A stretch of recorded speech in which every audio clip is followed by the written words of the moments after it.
Mesdames et messieurs, chères femmes et chers hommes de la bonne volonté, chers compatriotes congolais et chers frères de l'Afrique noire, dans le feu du cœur, je vous salue. J'ai demandé expressement à Pasteur Bobo que je puisse intervenir pour que je sois suivi par toute la communauté congolaise sur l'insulte que nous avons reçue d'Emmanuel Macron, le président de la République française. D'emblée, je respecte ce président parce qu'il est l'expression de la volonté du peuple français. Il a été élu sur un programme déterminé pour amener la France aussi loin possible. Et je respecte le peuple français, je respecte M. Macron et je respecte la démocratie française.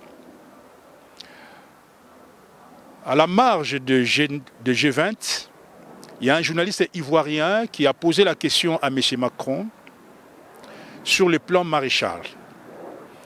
Je voudrais d'abord dire à ces journalistes ivoiriens que l'Afrique n'a pas besoin du plan Marshall.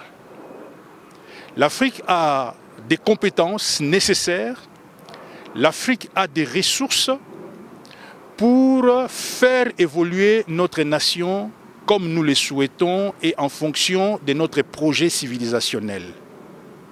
C'était donc pour moi une erreur de la part de notre ami de poser cette question à un pays comme si nous étions sous leur protectorat. Mais j'ai été impressionné par la réponse de M. Macron.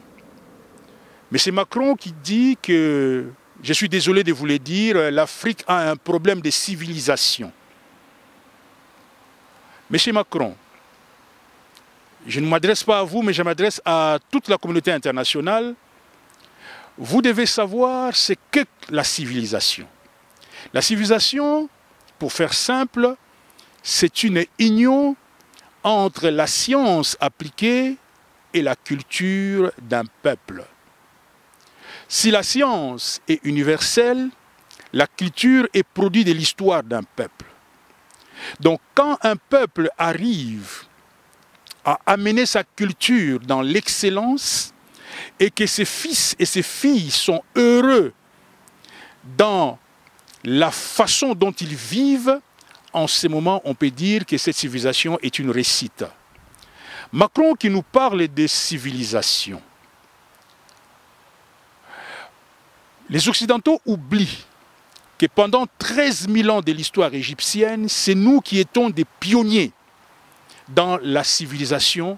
C'est nous qui avons créé toutes les valeurs, tout ce qu'aujourd'hui on admire comme science, comme astrologie, comme biologie, comme géométrie. C'est l'homme noir qui a été le premier à regarder l'espace, à théoriser sur l'astrologie. C'est le noir qui a été le premier à découvrir les mathématiques, pendant que les autres qui se disent civilisés, ils étaient nulle part. C'est nous qui avons enseigné au peuple du monde la philosophie.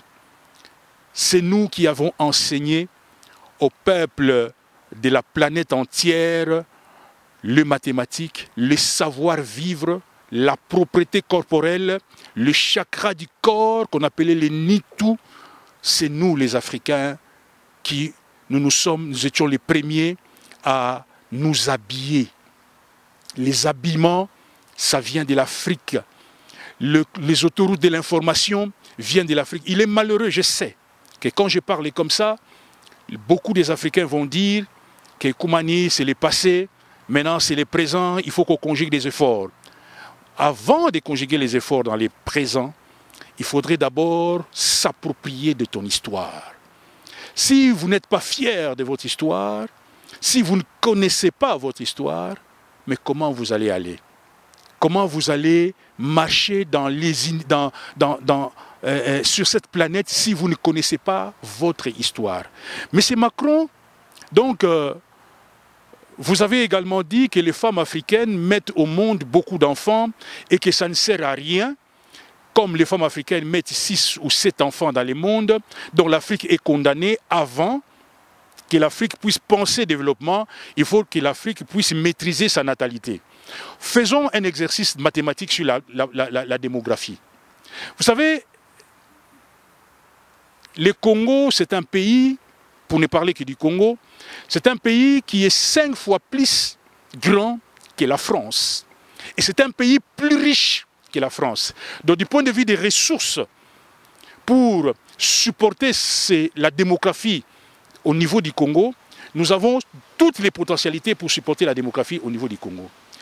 La France a 60 millions d'habitants, 5 fois plus petit que le Congo.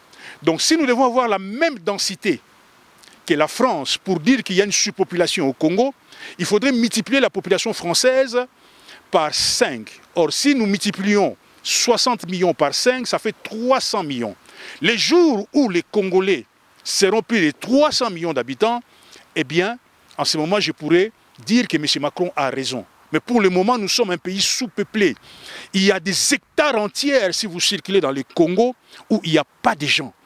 Et aujourd'hui, vous voulez absolument arrêter la démographie africaine par des Ebola, par les sida, par pas mal de choses, parce que vous avez peur que vos femmes n'ont pas la fécondité nécessaire pour assurer ce que vous avez pris, je ne veux pas dire par vol, mais par la magouille, parce que quelque part, même pour la promotion de l'industrie en Europe, vous aviez besoin du caoutchouc en Afrique.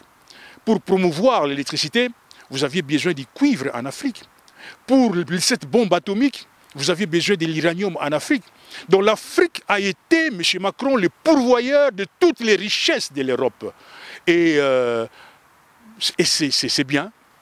Moi, je suis en Europe. Je n'ai pas d'état d'âme par rapport à ça. Mais ce que je ne comprends pas, que vous veniez insulter la femme africaine, parce que nous, en Afrique, nous n'avons pas de problème par rapport à la démographie. Moi, je viens d'une famille de 9 enfants. Ma mère a fait 9 enfants. Le premier, c'est un médecin. Moi, je suis ce que je suis. Celui qui vient après moi, c'est un ingénieur civil. Après l'ingénieur civil, il y a des économistes, il y a d'autres ingénieurs, il y a des magistrats. Cette femme a accouché 9 enfants et il n'y a personne qui est de trop et il n'y a personne qui est de moins dans ma famille. Et je sais que c'est dans nous les richesses. La première des richesses, ce sont les hommes. L'économie est faite pour que l'homme soit au centre du développement. Quand on est heureux, on n'est pas heureux quand on a des gratte-ciel, quand on a une cohésion familiale, quand on peut avoir ce à quoi manger, quand on peut avoir ce à quoi se vêtir, on est heureux. Mais le problème de l'Afrique a commencé quand? Le problème de l'Afrique n'a pas commencé, comme disait M. Sarkozy, que l'Afrique n'est pas entrée dans l'histoire. Le problème de l'Afrique a commencé justement quand nous avons fait l'exode, quand on a quitté l'Égypte et que nous sommes arrivés en Afrique centrale, parce qu'en Afrique centrale, à l'époque, je suis au XIIIe siècle après Jésus-Christ, en Afrique centrale était peuplée par des pygmées. Et quand l'homme noir, les Bantous, est arrivé en Afrique centrale, il a commencé à s'organiser. Il a mis en place un État.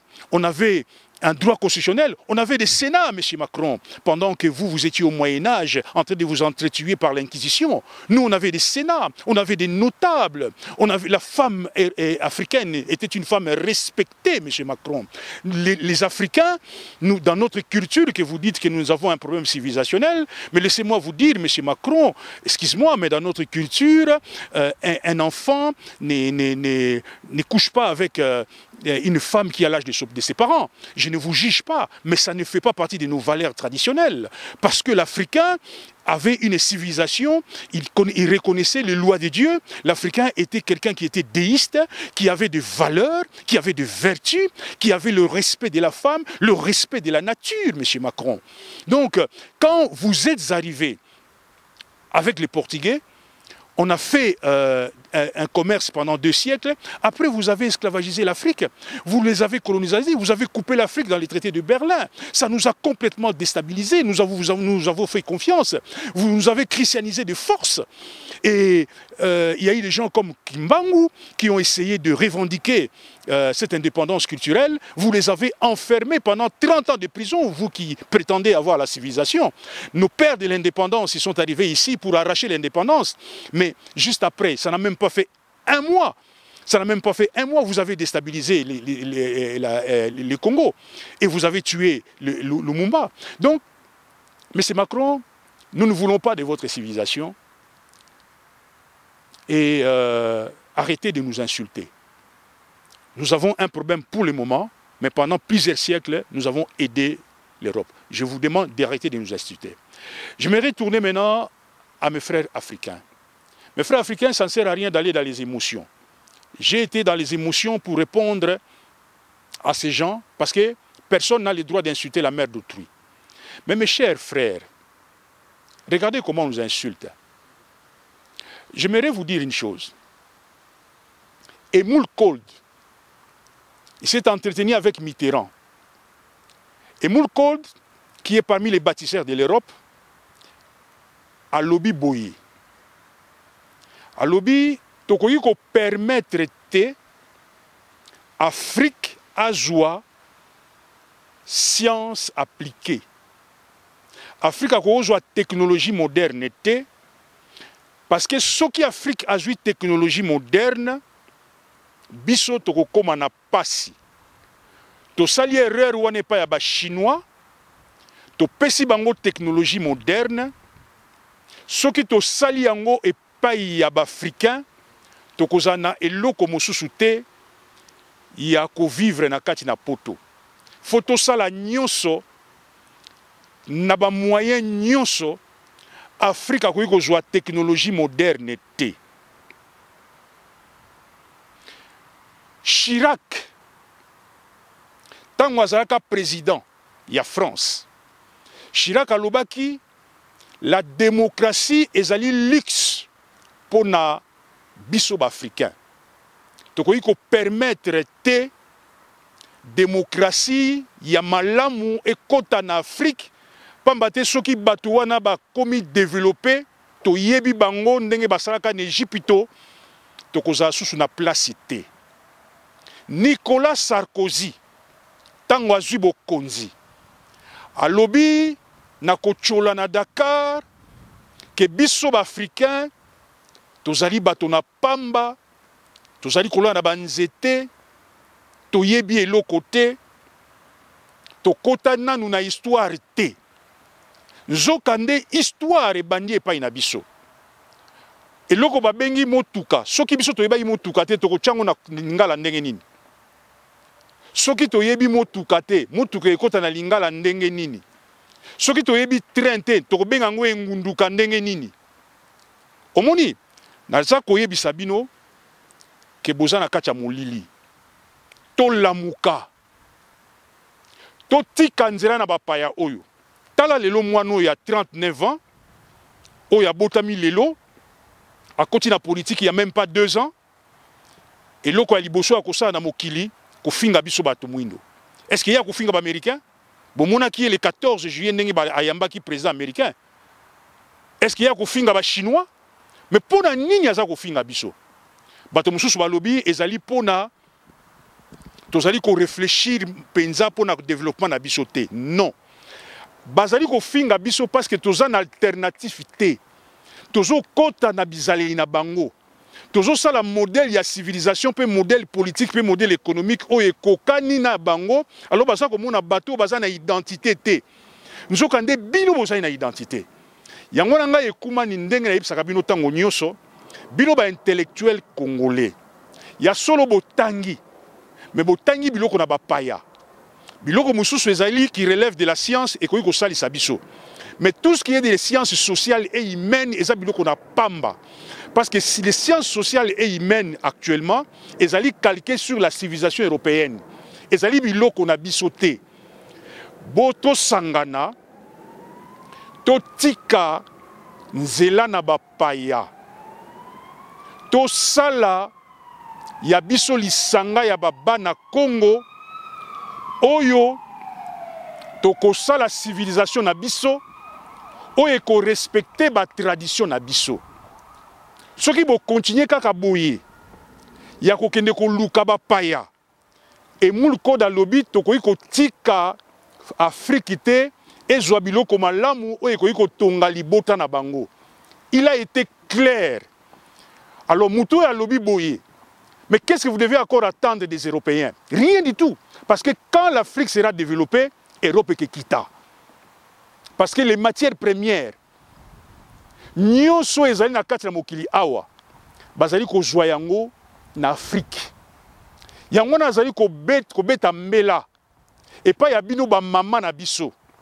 Bino ba tata na biso. Oyo botangi na botangi te. Ba jeune boya to sangana. To sangana na mayele ya bakoko na biso. To sangana poto bâtir mokili na lolenge na biso. Lelo baza ko finga biso. Okomuna bato muso babia bino boza na émotion, c'est normal ba finga bino. Non. Lelo ngana ye nakasi bomuni ngai na lati lo kwa africain. Pona ko lakisa mindele ke toza na lolenge na biso, mais par respect. Toza na mboka na bango, toza ko lata lokola bango ngi ko lobate ke biso to sala bilamba te, to toza na ba style te. Tozali na yango. To sala yango na kati na économie na biso, na kati na agriculture na biso, parce que l'économie ezali na babiloko misato, na agriculture, toko sala agriculture nini? Toko sala ba fumbwa, toko sala ba madesu, toko sala ba pondu, toko tiango na ba supermarché, pona mokili na biso, ba service na biso, industrie agroalimentaire ya biso, bino ba chimiste congolais, bino ba biologiste congolais, boya na lisanga ya bana ya Congo, Congo avec Ika, to sangana, liboke moko, tata moko, mama moko, ekolo moko, to tika makambu na parti politique, boyo nyoso balingi likambu na boye, na permission à pasteur Bobo na ngina pesa numéro à téléphone ya Mbuta Chibangu na ebite so na ko pesa yango.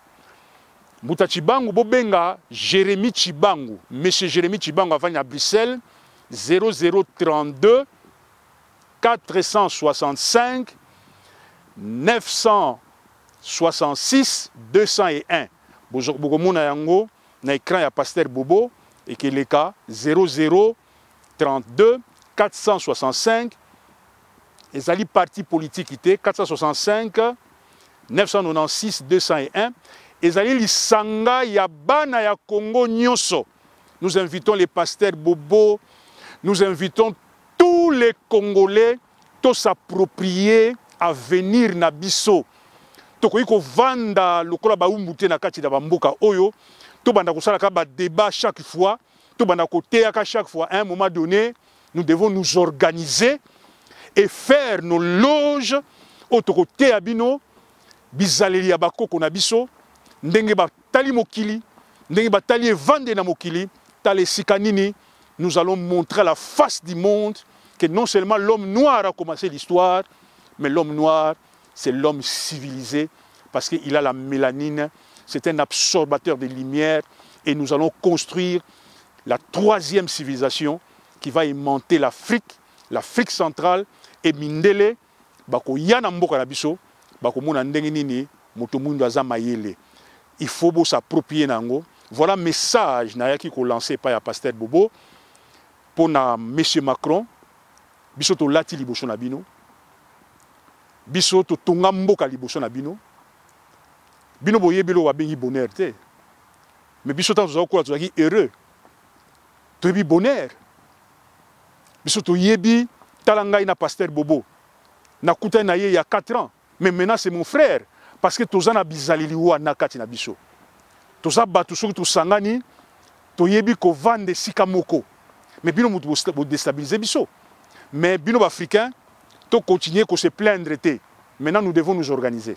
To moni classe politique oyo ba débat na ba paya mindele ba français payi ba économie politique ya bamboka oyo non. Maintenant c'est assez et Koumani lance un appel pour que tous les hommes et les femmes de bonne volonté vous contactez les numéros qui s'affichent Et tant que tu as comme un match critique, nous allons organiser, peut-être conférence mokoya munene awa na Belgique, boko ya bamboka na bamboka epai na epai, po to yeba ndenge nini tokoki ko bonkisa mboka na biso, mboka ba koko na biso, toko sala yango, même agriculture wana, toko sala ba mfumbwa, toko teka ba toko yeba ndenge toko kona les chenilles, babiloko ebele bele talangai même kumani français na munoko, nazaki pe muumbu. Nazobosa na même bekwa kota na biso toko tonga mboka na biso parce que ba insulter biso mingi po tozo landa bango tozo kasa so tozo ba kota na bango bazo mona biso bato pamba. Voilà pasteur Bobo na yebité ce qui na yepa ina yo ou bien oya opposer ngai ba quelques questions nde to si masolo na biso matondomi. Balandi ya micro du pasteur Bobo tozala ekumani woti tolandio Tokyo penza Macron, Macron. Macron, c'était très, comme on dit toujours au micro de Pasteur Bobo, très compliqué. Macron, Emmanuel Macron. Pasteur Bobo, solo na Macron a président de la France, va voter Sikoyo. Azali, Papa Moko, Français va voter pour la politique française. Et bien, je suis pays parce que ceux qui m'ont conduit va voter de manière démocratique. Mboka na bango balingie biso toza banani poto boya ye mais tala mwana mobali oyo eloko oyo ya liboso amoni ke ba mama na biso bazobota mabe toza ba civilisé te. Est-ce que balobaka boye na bato yo za président en France bazotuna yo epa ya ndeko moko ndeko na biso azoloba soki France akoki ko aider biso na plan Maréchal, là c'est encore une erreur. Mais kozongisa na mokili mobimba atika pena profiter na yebisa bino bola na bino civilisé te. Namtaliti namoni chef d'état moko européen français et Afrique à l'obité. Namoni leader moko te o bazo ndongwana na bakabila ba l'obité ba se gêner te nabité. Ya wana benga ki na bino.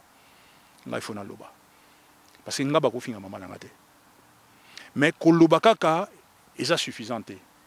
Yangwana na saisir opportunité oyo pona beta mbela na batu nyoso o balingi ko tonga Congo na modèle mususu. Poto la kisa na mokili ke tozaka civilisé parce que ndenge nazako biso ndenge ba politique na biso bazo sala na modèle na bango yango nazomona bino bozana eloko représenter biso te do bozala bino civilisé te.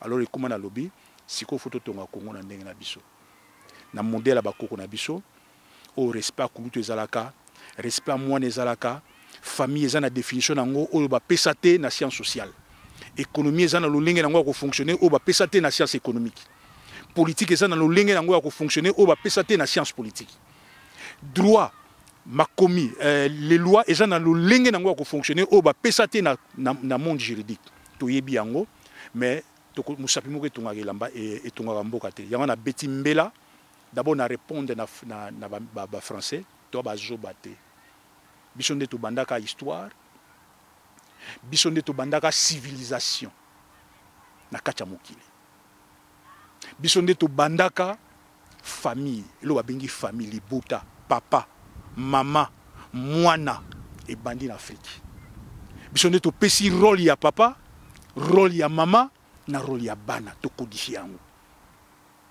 pe ngayo nazoloba même yo passé bobo okoli na idéologie wana oyebi ko respecter papa na yo oyebi ko respecter mama na yo oyebi ko respecter baleki na yo soki papa akufi omona mwana liboso akitani na papa pour akoka ko sasa bandeko na ye civilisation na biso zaki yango na pe to saka heureux to saka se plaindre te biso to tambulaka te na mokili po to ya ko tia désordre ba mboka bato mususu bango nde bayaka epai na biso bayepa na biso to yambaka bango na boboto passer bobo to fungulaka bango nzila ndako na biso to pesa bango bilaya ko lia basaka bato na pasi bato na nzala basali na bilamba te baye bilambe pasuki batambuli mobembo molai to pesi bango esika ya kovanda passer bobo yango wana na ngaka na yebisa Macron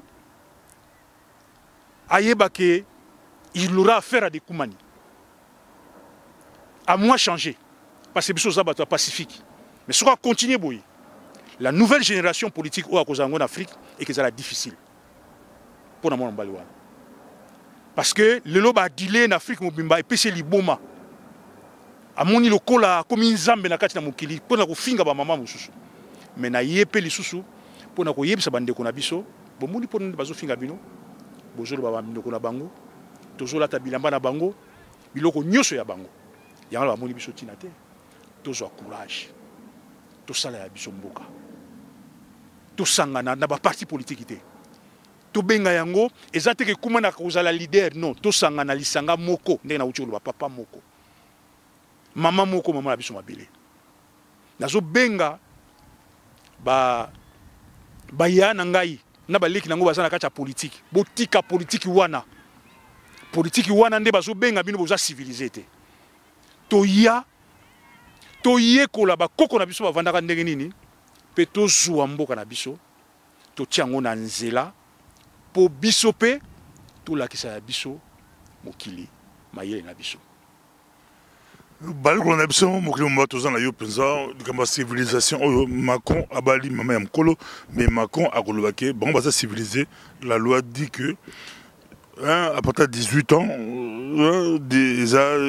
c'est la loi mibeko mayele lokola yo bakota ba parlement batia mibeko mobali ya mokolo ata azwi mwana 18 ans so bayokanaki babalani promete mama ya mokolo ata azwi jeune à 18 ans so bayokanaki mabe eza te mpola bango c'est la loi ya mboka mibeko baseka ya biso mboka ezanga mibeko mboka ya bosoto mboka ya bozoba Passé bobo omoni awa eza sujet moko délicat parce que en même temps eza vie privée na ye na kotoucher yango te mais tokendeka na bible bango bayila biso na Bible na bango bayila biso et comment na Bible na okoko mona nidité ya mama na yo te mais biso na Afrique moi si nyonso aza na âge ya mama na yo obenge mama omona nidité na ete biso ezali bokoko na biso na yebite na naza civilisé te biso na Afrique okomona motakala ya mama na yo te jamais oko batela ye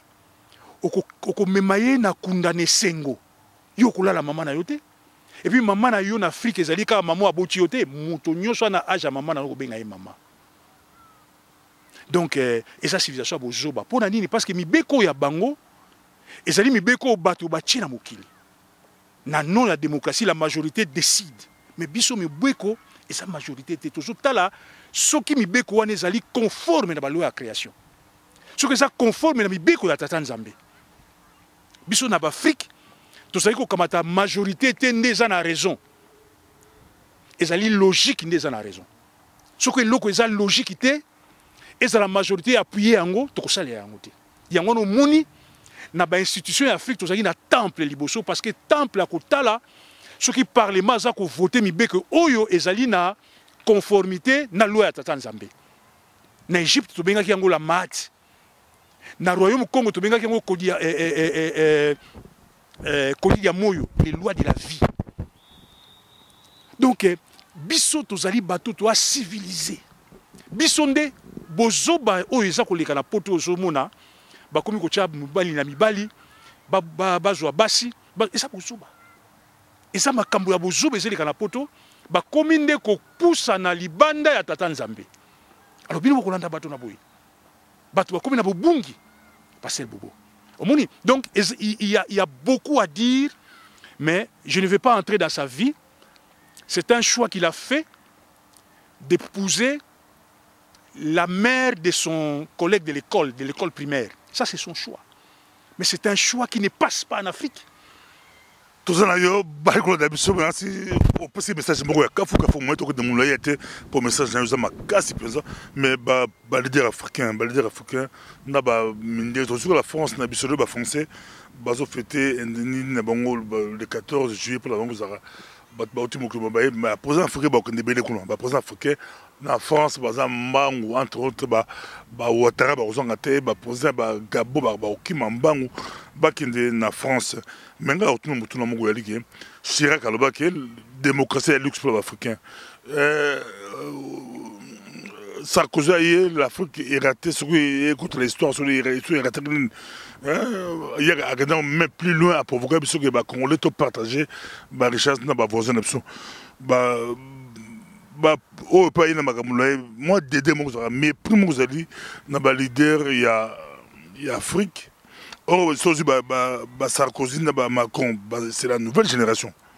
Pourquoi pas une nouvelle génération africaine et télémater et résister namindele bazo méprisé.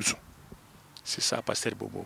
Nous répondre en deux temps. Premier temps, au moment où moto azana joua na yo, azomuna penza moto yo aza évolué à koloba na yo que démocratie za luxe pour na yo. Pourquoi? Parce que Chirac a ébaqué, biso na besoin de démocratie na bango te. Démocratie biso mboka fwe tongama na mibeko atata nzambe. Mboka ko tongama jamais na volonté ya batu fo ba yekola. To na kati ya mokili po to yekola, to koma à l'image, parce que vous votez chaque dimanche, devenir l'image et la ressemblance de Dieu. Yo, comment image na ressemblance de Dieu, mozo sami beko. Yo mozo définir vie na yo, moko comment image en ndeni. Et koki ba kulutu, o ba yebi likambwana, bal la kisayo, ndeni ya kotonga famille, ndeni ya kuliela, ndeni ya kusala l'école, po yo ye ko yekola na mokili. Tant que tu as yekola, au moins na bakoko na biso ezalaka, mona liboso azana plus de responsabilités que mona suka. Ce qui papa na maman ba bimi batikilié responsabilité ya ndako. Et puis yemoko ayebi ke naza responsable parce que avant na papa na emingi ayebi ba responsabilité ba valer papa na ye atika. Ti tozali kokola ndengwana. Omoni. Donc pour la classe politique mbuta na lobango chaque fois. Bande konanga ba politiciens congolais botika. Botika, s'il vous plaît, parce que ça ne sert à rien, vos histoires de démocratie, vos conférences avec les Européens. Bon, mon ibino moko na uchu ko bisabino ta na telemaki awa po iba mona nga malamu. Parce que babi africain aza développé te ba mona africain na classe. To koinde ko koya. Mais tout ça bato na dignité parce que je suis fier. Mais fierté na nga eza ko beba po na classe politique oyo. Bazo kotsa biso na biluka ba paya kaka kokene kozwa ba ouverture ya ngwana leo na telemi na bi ba oyo nyonso balingi to sala alternative pa ya ba parti politique o balingi to sala alternative ba yekola culture na biso ya Afrique ndenge ni na Afrique azaki na relation na pouvoir ndenge ni na Afrique azaki na relation na politique ndenge ni Afrique azali na relation na économie. Toye na mokili pona ko zoba 70 milliards na ba compte na ba banque té, ça nous intéresse pas et ça ne m'intéresse pas. Mais tala lelo pasteur Bobo ba dirigeant na biso. Okomona bango ba milliards na compte na banque. Ba tout mon na biso bazana biloko na té. Ce n'est pas intéressant et ça n'intéresse personne. Toye na mokili poto koma batu. Ya solo to kolia. Biloko akolia ezali to ko s'organiser ndeni to yeba kolia ndeni to yeba kovanda ndeni to yeba kotangisa bana na biso po tozala heureux tozala na bonsomi tozala na esengo kati na bomoi na biso esengo ezali kozala na voiture ya kitoko te voiture so eza moyen de transport soki etindi ke voiture wana eza pollution tokosala tokotambola na ba voiture électrique tokosala yango na Congo pour éviter pollution parce que à quoi ça sert na kambola netuka naza ko polluer mokili ça sert à rien donc il faut bino bayi politique botika ko considérer politique que ezali mosala non politique ezali papa bosse bobo ibisa ngala ngala mokolo mususu o bazobenga apostolat donc sacrifice ezali moto oyo alobi non nazana mayela tata nzambe n'espace otozali tika nasa la politique pour na conduire cité. Au moment ba grec ya kala tan ba yikola en Égypte ba ibisaka bango la politique c'est l'art de gérer la cité. Bana ba ibisa bango le wana. Et ça biso. Omoni donc kufa na biso eza cette classe politique. Classe politique oyo ezala bao bazana kisasa. Ezala bao bazali awa. Ezala ba na ibité soki lisuma ndeni to sala to zo bataboui. Bama to imangongi donc des nègres de la maison. Alors ça ne nous intéresse pas ces gens-là. Tous en a besoin de bango parce que ngai nazate pour na ko dénigrer bande ko na biso ba noir. Non. Ngana za na politique wana te. Bande ko na biso nyoso ba noir mais na yebi ke bazana kasha bobungi. Ya na zo lancer peine na bino ba passer bobo. Na ba nyoso ya bonne volonté au besoin en France, au besoin en Amérique. Bino nyoso sika bozali ba mama surtout. Ba maman bo se manifester Parce que mboka na cosmogonie africaine et tout mama. Ozo créer des partis politiques, des groupes, on a plus de 2 minutes, on s'appelle, mais il y a des obibi pour créer parti politique, association, c'est quoi au juste? C'est un appel, ça n'a rien à voir avec le parti politique, mais c'est une affaire à fédérer Banaya Congo Nyoso. Mais Banaya Congo, on va comprendre que Tokoki Kotonga, notre propre civilisation. Tokoki Kotonga Mboka na biso, na ndenge na biso. Selon la culture na biso, selon la quota na biso. On va comprendre que la politique ya Mundelo est bandée en 1482 et va insister en 1885, en 1960. L'indépendance, on a fait biso toujours prolongement de la politique à Mundele. Boyo ba lingi, ba mon Afrique selon ba koko na biso. Ba ya to sangana, to luka, to sangisa mayele, to la kisabango mukilango ndenge kozala. To luka ndenge nini tokosala alternative ya pouvoir pour totonga mboka na biso sans parti politique. Moto nyonso na bienvenu mwana Congo nyonso ya na lubengi yango lisanga ya bana ya Congo. Congo avec K, pas avec C. Lisanga ya bana ya Congo nyonso na uti koloba tata moko, mama moko, l'unité dans la diversité et la diversité dans la complémentarité. Comment beaucoup chaque mois, chaque semaine, c'est comment monter la posa ya, monter l'andaka, et comment nous voyons la posa, baza côté belle balandaka yo, à posa à s'associer au groupe on a ça, chaque semaine, chaque mois, chaque trimestre, c'est comment? Comme ezali lisanga ya bana ya Congo nyonso, ezala baye baza na beni bakobenga, ya wana pesi adresse, numéro de téléphone. Numéro de téléphone, il y a M. Chibangu, il y a Zaina Belgique, il y a recensé, il y a fungula livre, il y a kombo na yo, mboka yo vandi, numéro de téléphone na yo, to numéro d'adresse mail na yo. Comme ça, ceux qui doivent atteindre une masse, comme vous avez éparpillé, tu peux réfléchir, tu peux sala un jour une réunion internationale ici en Belgique. On a Macron à Sika. Il a attaqué Macron, mais il peut Macron. Emmanuel Macron, dynamique à Sika. Azo fédéré, Batubele Simanaye, dynamique à Sika. À côté de moi, pas Simalangaï.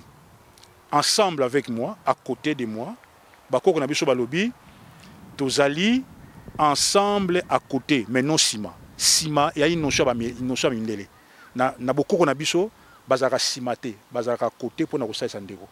Donc, ngai na bimisi idée, na ko sepela idée o réussir pour tout ça l'alternative. Macron a sali un mois à diriger Mboka na bandiko finga biso, a sali une année na politique, ba ibaka été. Eh bien, nous on lance aussi cette idée. On lance l'idée, il y a lisanga, il y a bana ya Congo avec K. Bino bana ya Congo nyoso boyebi kumani, boyebi idéologie na yé. Même passer Bobo n'a pas une invitation. Bato nyoso na yebaka na politique ya kala. Bato bazo sala politique a sikoyo. Na politique o bien bozali na yango. Ba komo na bien boza civilisé. Pourquoi? Parce que bozali ba concept na bango, ba parti politique na bango, bona ba science sociale na bango. Boya to sangana to yekola bokoko na biso. Biso nyoso botika a oya kozala boye non. Peut-être kumani à cause de l'autre côté. Mais c'est un lanceur d'idées seulement. Parce que na yebike, ezala lelo na l'autre côté, mais comme on a croire en la réincarnation, on a besoin de kuta Congo malam. Boya bino nyonso, bo pesa ba coordonner na bino et pas Chibangu 0032 465 966 201. 0032 465 966 201. Il y a un registre wana. Si matoko sala une convention internationale en Belgique. Toko yeb toko déjà 100 personnes. Pour moi c'est beaucoup. Le Congo n'a pas besoin de 100 personnes, c'est beaucoup pour développer le Congo. Ce qui est 100 personnes bien formées, parce que vous allez former. Pour reconnaître le diplôme universitaire, on a un diplôme universitaire, parce que les diplômes universitaires, c'est un critère pour diriger Mboka. Non. Tout le monde va diriger Mboka. Et pas un critère pour diriger Mboka, c'est un Koko. Ce qui est au juge Maïe Lewana, tu as un certificat. Il y a Maïe Lewana, tu as un ingénieur, tu as un médecin, un professeur d'université, un étudiant. Voici venir l'opportunité unique, s'il vous plaît. Celui qui vous parle, c'est Koumani. Et je suis un homme très sérieux. J'ai réfléchi pendant 3 ans pour Nabimisa Mbela Oyo. Pendant 3 ans. Donc, c'est quelque chose de très sérieux. Saisissez cette occasion. Bozana Kachabo Umbu. Bomoni bazo respecter Binote. Ce qui bolingi ba respecter Binoto Sangana. Mais pas sur base, il y a une idéologie ou une science sociale et humaine, il y a paya. Et actuellement, moto azali ko véhiculer idéologie wana nazanga mokote tout ça na batuka ba pinipini. Je profite abe pinipini viens. Tu as besoin na yo. Pour olakisa ba ebanso bakoya histoire ya bamboka na biso. Tu as besoin ba économiste ba chani Boya, Botika, Babiloko, on a Fonds monétaire international, ce sont des bêtises. Venez, tu peux sabino mayele, na mayele exam kati na bino, bokoye basiko ndeni to kotonga. Mboka na biso, na lolenge na biso. Botika, s'il vous plaît, les histoires où on vous ridiculise, les partis politiques, to boyi biloko wana na micro à Pasteur Bobo, aouye, ngai parti boye, ngai rassemblement, ngai botika biloko wana, to komi na nouvel âge. To komi na ère de verso. Ère o tata nzamba nga visiter biso ba Indo. Biso to salaka civilisation ya liboso ya Yambo. Na Afrique centrale. To sali yango na Ngipiti pour la française anine. Égypte. Na Égypte. Nous avons dirigé l'Égypte pendant 13 000 ans. Maintenant, nous allons construire la 3e civilisation qui viendra au cœur de Kachopa. Parce que pourquoi la civilisation est noire? Parce que l'homme noir a la mélanine. Ana posagito kombuta. Mélanine, et ça poursuit à absorber moi. Ce qui a absorbé moi est vitaminé corps. Corps, ce qui est vitaminé mokili. Alors, boya. Parce que l'unique chance, il y a planète Terre, c'est l'homme noir. Merci beaucoup. L'unique chance, il y a Mokili, Zamotomo, Tomina Souka et Kumalewuchi. Message à Kafu Kafu, Bohoki et Kubani, Mbela et Betami. Ndetomonali, prochainement, on a dit que vous avez un numéro, on a un numéro. Ndetomonali, rappelez un numéro pour il y a 7 épisodes. Bobenga Chibangu. Bobenga Mbuta Chibangu, bo s'affilier, bo yoka maua pona mama na biso Congo, bo s'affilier pa Mbuta Chibangu, to banda ko processer mouvement oyo, et bandi le longana bobo, mais lobby et que comme un mouvement moko, il y a Congo Mobimba, et puis si ma lobby et que embrasser Afrique centrale, si ma lobby, to bénir même indele oyo. Parce que tant que on va na buzo bana bango bazo sala Afrique a alternatif. Matondo mingi bana Congo. Merci beaucoup.